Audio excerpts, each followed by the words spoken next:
Thanks for being here. Thank you so much for having me. So I'll start with now the official language for our the start of each show. And as you join us, friends, please engage, send your questions. We'll try to see them and put them into the conversation when we can. Hello and welcome to the ZOE On Campus conversation. It's a space for featuring artists, authors, and activists who inspire progressive Christian life on campus and beyond. Today, we welcome John Francis O'Mara, Irish American singer songwriter in the alt country Americana folk rock traditions, exploring social justice theology, hope, and heartbreak on his new album, Forbidden Hymns. Welcome. Thank you. How does the bio rating feel to you? Are you pretty good at it? Does it feel like it encapsulates all that you are in about 17 words?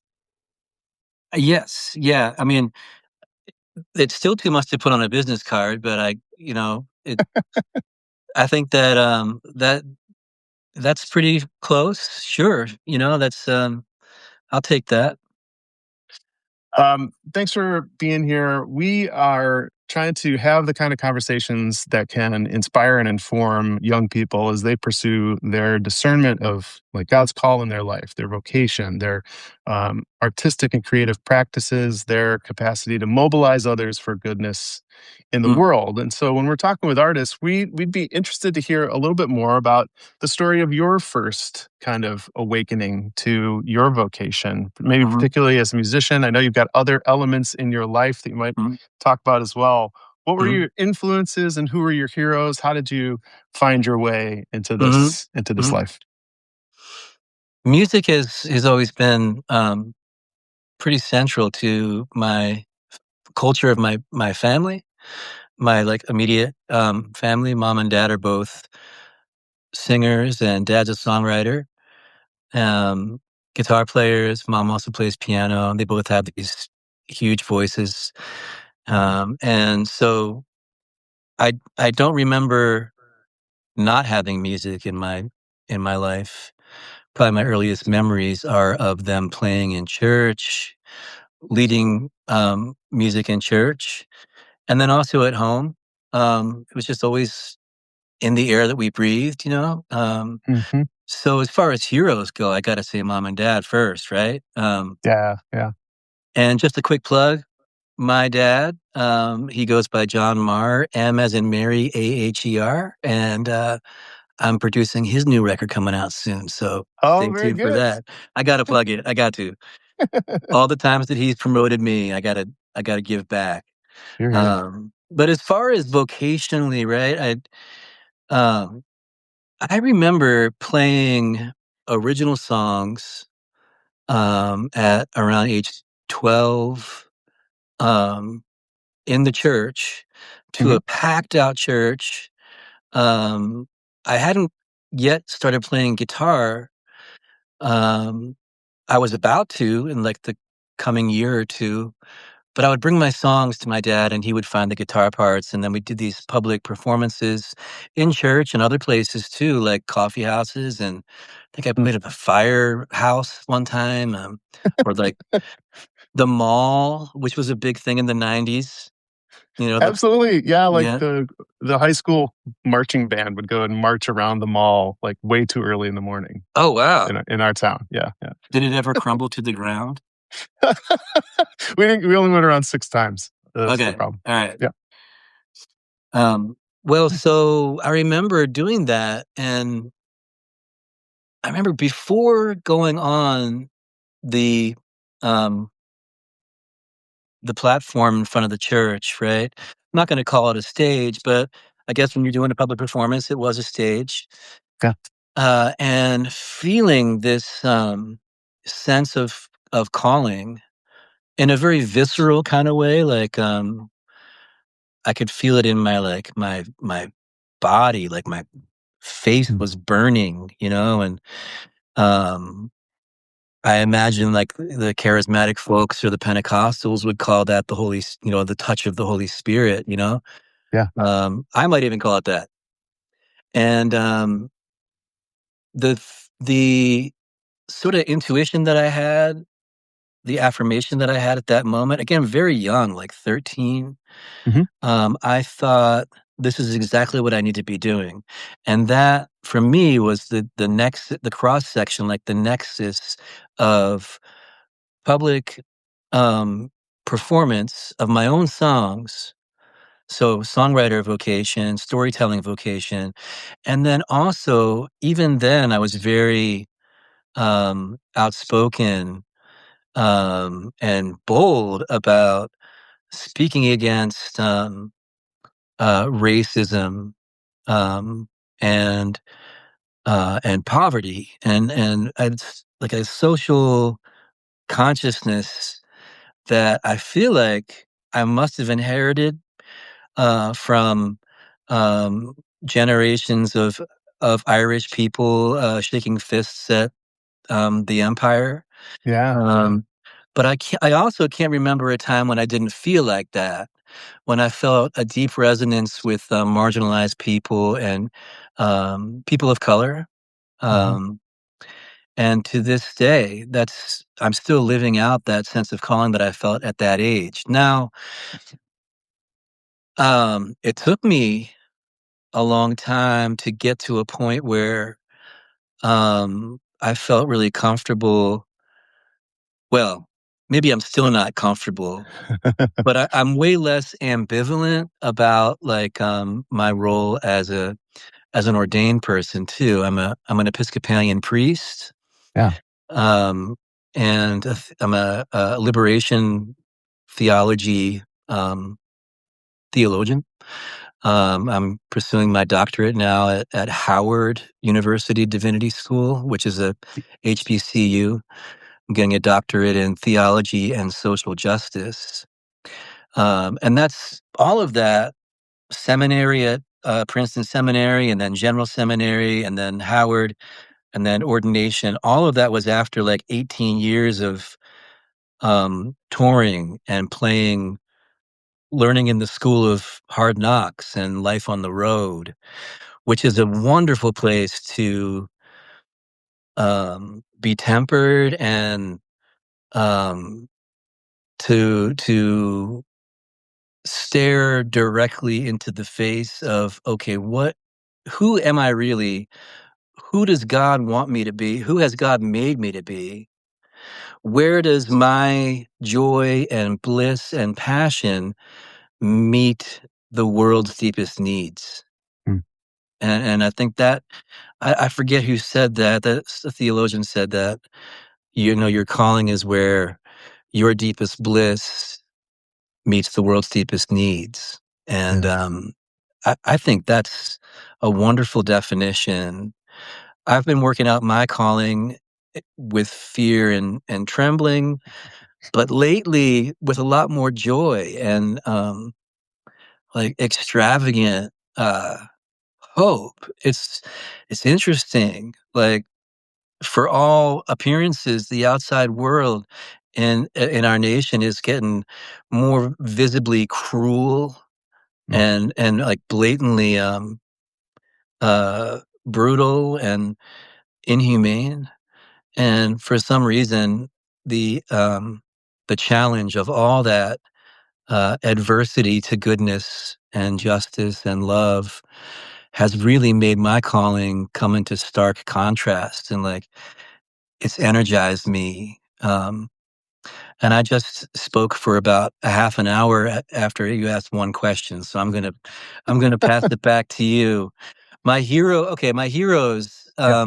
of my youngest days, I gotta say Keith Green Oh, yeah, sure. was a huge one, and who knows where his, sort of socio-political, views would land right now in this context today.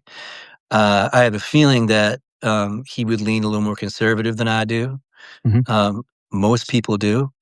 And But Keith Green, his passion, his conviction, um, it was not art for art's sake for him. Yeah. Although he could dance circles around almost any singer or piano player, right? Guys like him, and then of course Bob Dylan, the Dylan. the Dylan bridge is a bridge that every singer-songwriter I think needs to cross. Um, and then, Johnny Cash. At an early age, I was listening to Peter, Paul, and Mary. Yeah. Um, all people who have a social consciousness, and that emerges in my records and my songwriting and definitely my public performances, um, quite a bit. I also write like some really punch you in the gut, like sad heartbreak love songs. All right. Um, so it's not that I sit down and say, "Oh, now I'm going to write a protest song," or "Now I'm going to write a love song." I write what I'm um, meditating on at the moment or chewing on at the moment, and the artist that I love the most, Springsteen, um, and then early hip hop too, like Public Enemy. Sinead O'Connor was a big one for me. Oh yeah, sure. Um, right, you know, who else? Yeah. Do you think there's some important connection between that kind of punk aesthetic of Damn the Man and the heartbreak songs that hold your feet to the ground? Um, Mm, what is the relationship between those in your mind? mm. Well, the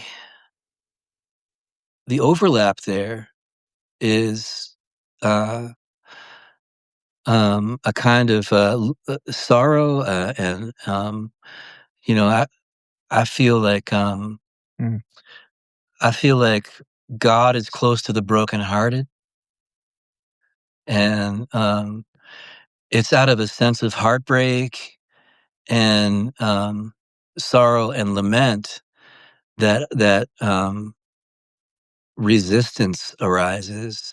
You know, um, that space between what could be and what really is, or what should be and what really is. That's a prophetic space, and I think a lot of love songs are about a lot of broken-hearted love songs are about disappointment and disillusionment, and those are very parallel to the disillusionment and disappointment that we see here in the shadow of empire, in the shadow of unbridled capitalism and the way it affects the lives of the masses, right? I mean, yeah. disappointment and heartbreak is it's the language of poor people. Um, so in that sense, country music is like the language of poor people, and certainly hip hop is born out of oppression, and protest music is born out of oppression. I think love songs are born out of a similar kind of heartbreak. Um, yeah, Nathan Evans Fox has been reminding us that as long as you're listening to the country that hasn't been taken over by capitalism, you're probably Yeah, you're probably yeah, yeah, in the better spot. I want to draw our attention to Minneapolis. So, in yeah, the incursion of ICE into everyone's lives up there, but the peaceful resistance that has gathered around singing. Like these yeah, churches are packed, learning how to yeah, sing resistance. yeah, And the Mardi Gras street bands are doing the same thing yeah. in these various locations around. What are you learning from them? What do you want to take from this moment, as challenging as it is, but also inspiring in certain ways? I love it. I'm so excited about it. Um, it's the right time. It's the proper response, or one of the proper responses. Um, it's I was looking around, for a while, um, over the last decade or so, thinking, where are the songs?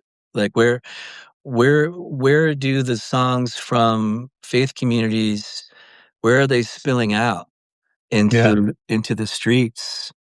Um, what's the modern equivalent to the anthems of the civil rights movement? Yeah. Like, and how is that being galvanized? And I couldn't see it. I felt like there was a dearth of it. Like, I'm sure it was out there somewhere, but I couldn't see it. And even during the Black Lives Matter movement, which I was really deeply involved with, there wasn't a whole lot of singing, and there Mhm. certainly wasn't a whole lot of like spiritual or even crossover from the church to the pavement. Mhm. Um, but now there is, and as you pointed out, I'm really excited. I want to be a part of it. Um, one of the things that I do lately is I'll lead events for churches and faith communities, even universities, and or rallies or workshops where we sing together songs of love and justice. And some of them are um, African American spirituals. Some of them are spirituals that turned into civil rights anthems. Some of them are original songs. Some of them were Woody Guthrie songs, Pete Seeger song, right? And Mhm. um, yes, this is you know when the false dichotomy between the quote unquote sacred and the quote unquote secular or profane is collapsed, and it's collapsed with people singing together, right? That's some that changes everything. Like, in fact, I am launching a new um, movement, I guess you could call it. It's certainly moving me, and it's called the Midnight Choir, and it's based on two things: Leonard Cohen's song, um, "Bird on a Wire." It's like a bird on a wire, like a drunk in a midnight choir. I've tried in my own way to be free. So Midnight Choir from that lyric, and then also when Paul and Silas were in jail, um, for civil disobedience or disturbing the peace or speaking against the emperor or whatever the hell they were doing, they they around midnight started singing together, and the earthquake came, and the cell doors were flung open, and their chains fell off, and they walked out. Yeah. So Midnight Choir to me is everyone who comes to my shows, who listens to my records, and not just comes to my shows or listens to my records, but anybody who's singing this song that imagines that a better world is possible. And we can sing it into existence together, right? I mean, of course, we're going to need um, very tangible resources to build it, not just melodies, but melodies are powerful. And when we sing them together, like the Midnight Choir is a collective of people all over the world who believe in justice and proactive um, love uh, and transformation of the world around us. So I'm really hoping that catches on.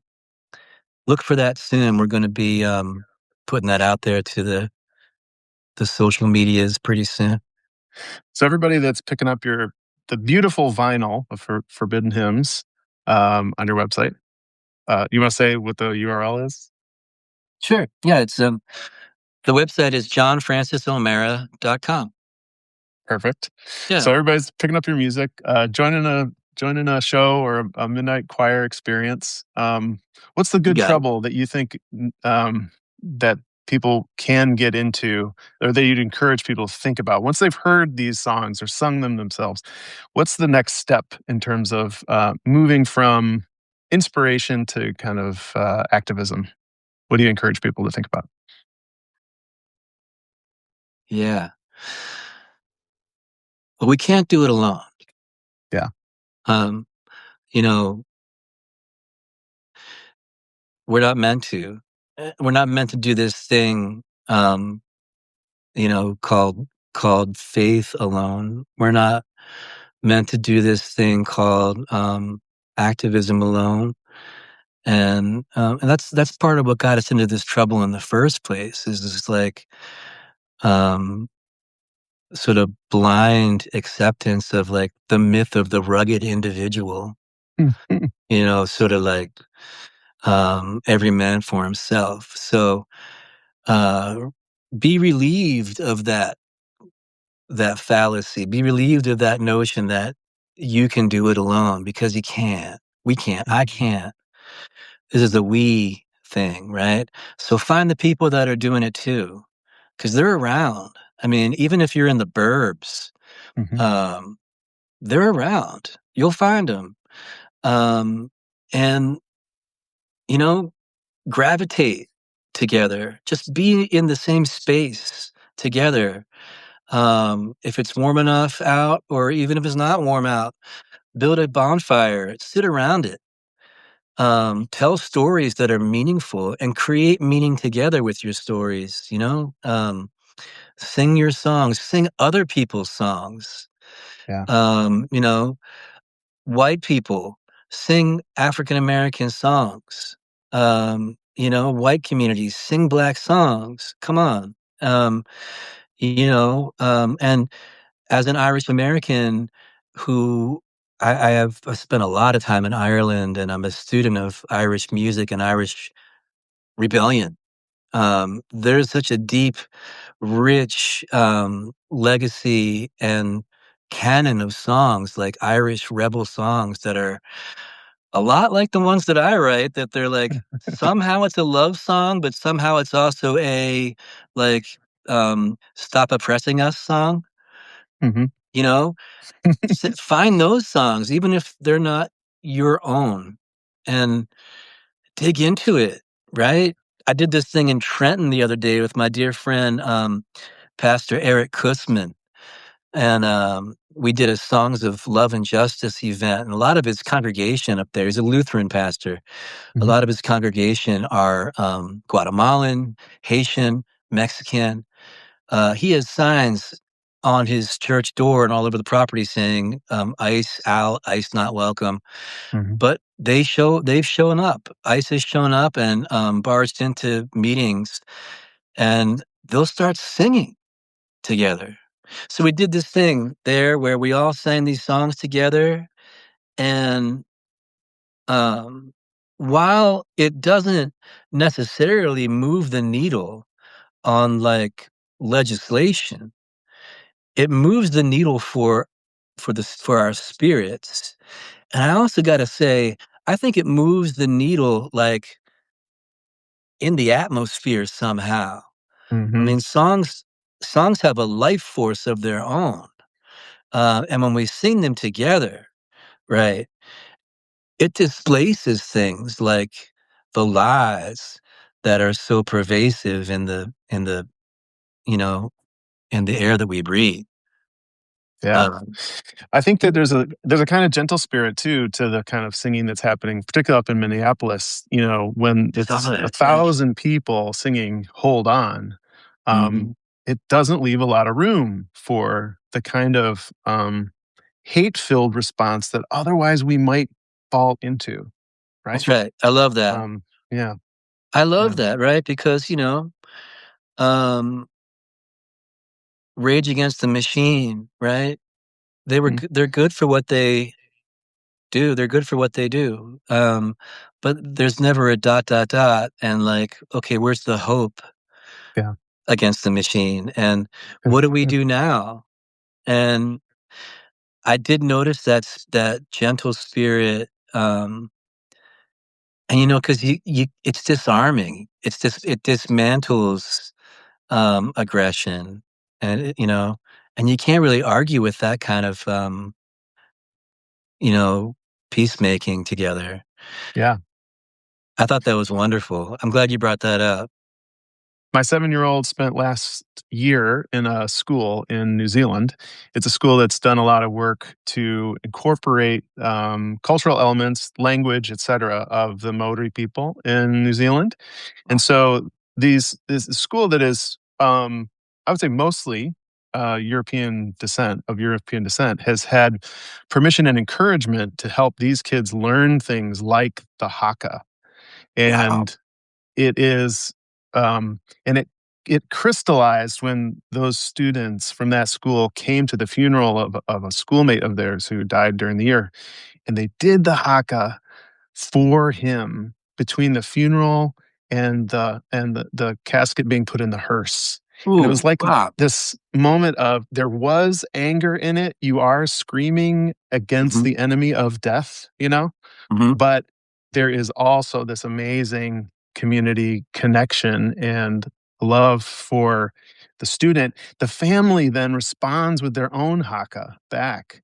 Wow. And, um, to this day, I can't think about it without coming to tears. It That's is beautiful, it yeah. is this moment of where putting our voices together in a certain way can carry us through, you know? That's beautiful. Yeah. I'm really impressed by that. Singing each other's songs and, Singing each other's songs. something about lamenting together. Mhm. Um, Walter Brueggemann talks a lot about, public lament, and Yeah. it's something that a lot of us have lost, but it sounds like the Maori are teaching people how to do it again. There's something that they know there, and their Yeah. willingness to share it with others is, Mhm. really, really powerful. Yeah. It is, really is. That's Well, hey, right. as you think about young people that might be coming up into this kind of, you know, culture of artistry as it relates to activism in the world, who do you see? Are there some emerging musicians that you would point people to? And if folks are really just getting started, what are some encouragements that you would have for them as they figure out their craft and they look for a place for it to be seated that will create good trouble in the world? Yeah. Well, I thought about this question, and the first person that comes to mind is a friend of mine who I toured with over a decade ago, and she's also from Philadelphia, like I am. Carthy Blanton. She's writing some great songs, and you might have seen she was on the one of the flotillas that got um, abducted in when she was attempting to. With other people attempting to bring medicine and aid to people in Gaza. Oh yeah. Um, Carthy Bland, she's got a song called "Little Flame." I love it. I love that song, and I love a lot of her songs. Also, there's an artist called Chris Matthews. She's brilliant. Chris is spelled Crys. A lot of Woody Guthrie spirit in there. So check her out.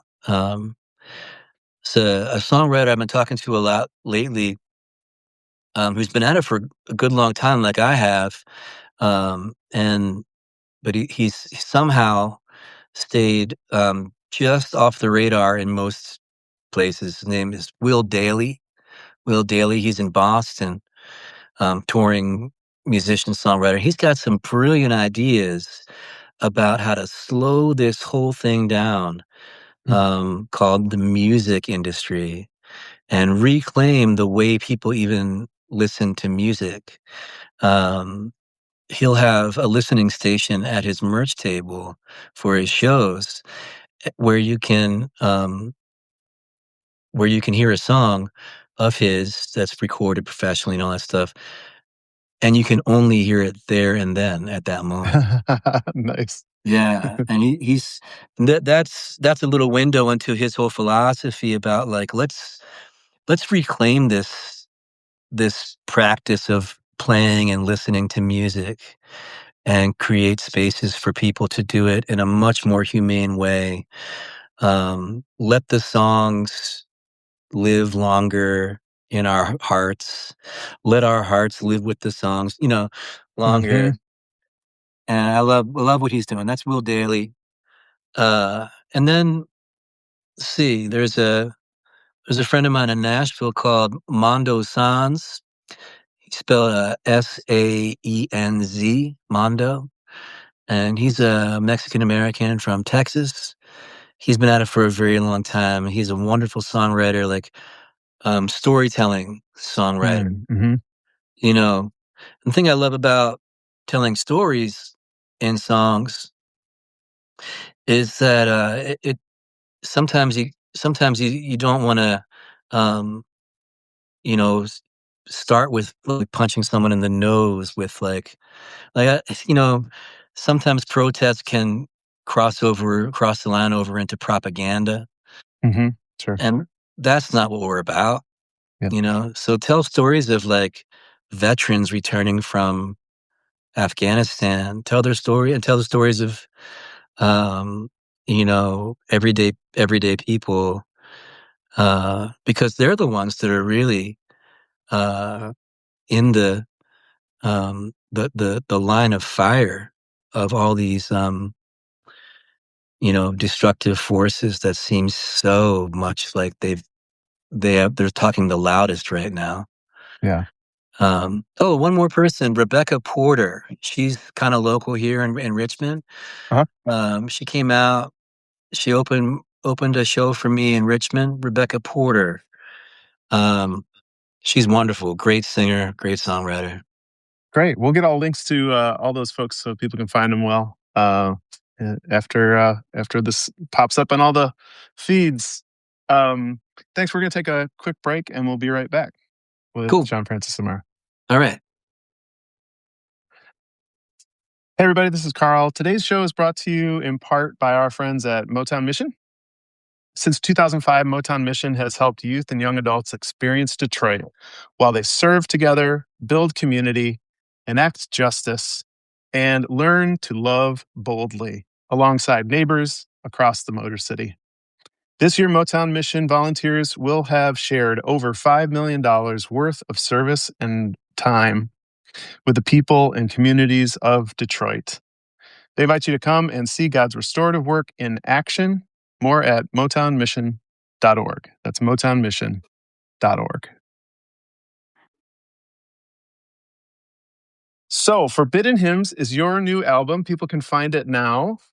What is it that you tell people about this particular album? And is it a bit of a different kind of album than the ones you have made in the past? Well, not really. Um, no. I think it's it's pretty true to it's pretty on brand. Yeah. You know, Strong Wine and Spirits was my first full-length record, and it's got some, um, topical storytelling songs, and more deliberate protest kinda songs. Also, like, you know, bring out the box of tissues, uh, sad love songs, like, really sad, you know?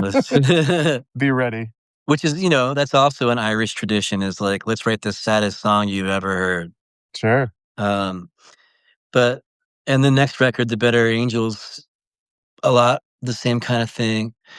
Um, Forbidden Hymns, what I like to tell people about it, is that it simmered for a long time before I released it.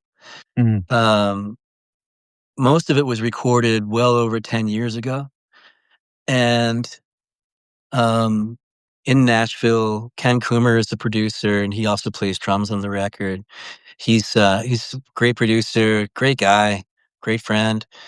Hi, Ken, if you see this. He's Wilco's drummer for their first several records, and Uncle Tupelo, drummer. And then Kenny Vaughn is on that record, and Dave Rowe, who, may he rest in peace. He died, Mhm. um, a couple years ago, and he played with Johnny Cash and a lot of other people, Yeah. and some great musicians on the record. guys I played with for a long time, since back when I lived in Nashville, so a solid 15 years now, and, Hmm. I love making music with them. The production is great, I think. The reason I sat on it for so long, I think this is the interesting part, is that I just wasn't ready to put it out. Mm. Um, I went to seminary, uh, I was still touring on breaks and stuff like that, and then I, worked for churches for several years, and I still didn't put it out. And there was a lot going on in my life personally that really needed to be dealt with before I could do this. And by the grace of God, we're dealing with it. But that really just opens it up um, for me to finally release the record. My right hand man is a guy named Carlito Emmons. He's like a creative director for the Midnight Choir and for my music, and um, he was like almost single handedly like took like the defibrillator and just like Nice job, Carlito. yeah, man, thank you, absolutely, great job. Um, so with that, and then I got a team together of people to put it out. It felt like the time was right around the time that like people started like the book bans started, Yeah. um, the erasure of Black history started, not started, but Yeah. restarted.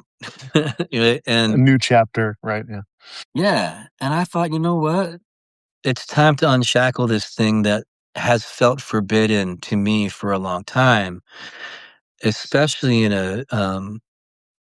at a moment where uh, it you know um, truths and history and very important um, pieces of our identities are literally being banned Mm.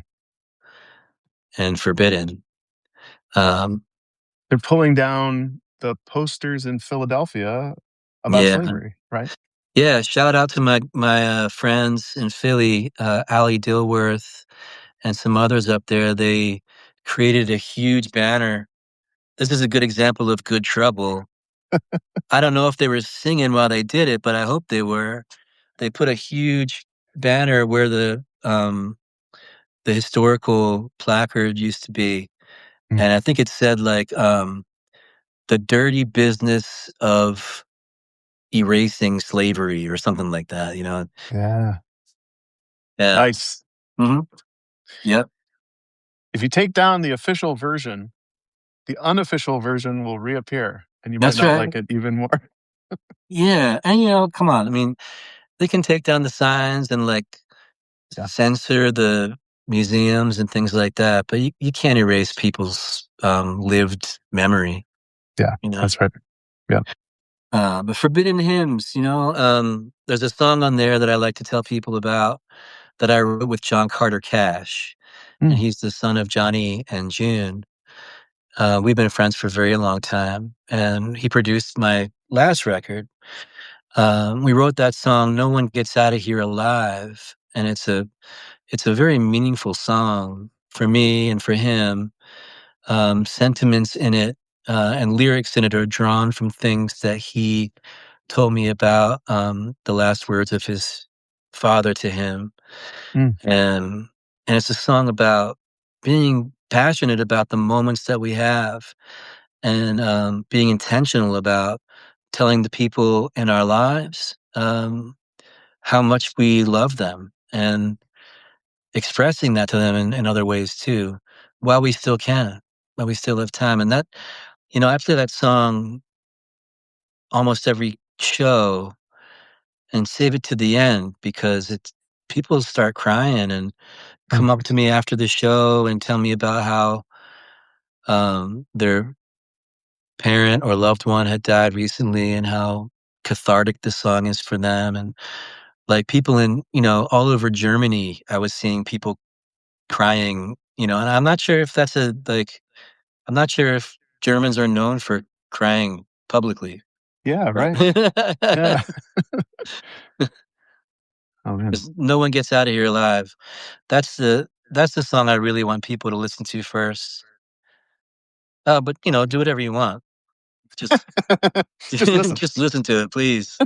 You describe the album this way when people ask why forbidden, why are you using this term forbidden? And I love a couple of the quotes that you have here. Why forbidden? Look around. The social and political landscape has taken a very dark and ugly turn. Truth, beauty, and conscience are being legislated into silence, banned, and literally forbidden. The soul of America and the very soul of humanity is at stake. Many among us are being made to fear raising our voices.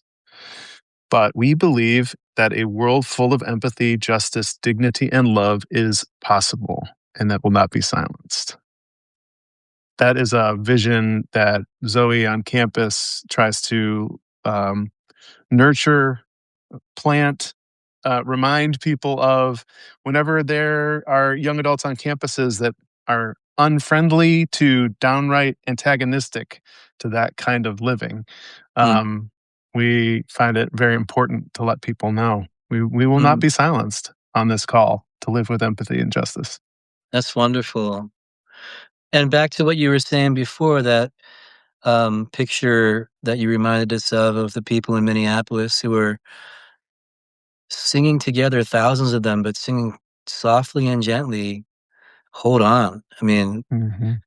that I'm gonna take that with me. I'm so glad I met you, man. I'm so glad I found you guys, we found each other. Thanks to Brian Yeah, shout out to McLaren. Brian McLaren for making an Yeah. introduction. Hey, Thank you Brian. for all of your creative work. And if people want to follow you, catch you at a show, where are some places where they need to see what's going on? Well, let's see. We're organizing the tour right now for 2026. Gonna be playing in Europe a lot, back in Ireland, Switzerland, some other points, some other countries. The next time I'm playing in Madison, Wisconsin on April 24th. You can find information about that on my website. And I'll be playing in Detroit as soon as you and I organize organize a concert and put it on the Perfect. calendar. Perfect. I'll be We're there. looking We're looking forward to that. Detroit's got a great history, and we are surrounded by, everybody is somebody's cousin who used to play in the Snake Pit down at Hitsville, USA. Oh, cool. Just really cool tradition and following that Motown music scene. Plus, Jack White coming out of Southwest Detroit, a couple blocks from Yeah, where I am now, and yeah. and all of that. So we just, yeah, we that's why our Motor City Hymns project with our local campus ministry What is is trying to that? live into that heritage. Motor City Hymns is just, we're trying to help students who are coming out of like the music programs at these local colleges. Yeah. And in the past, the pitch for spring break has been come, leave all your musical equipment back home, pick up a paintbrush, and do some construction work on a house that you're not very good at.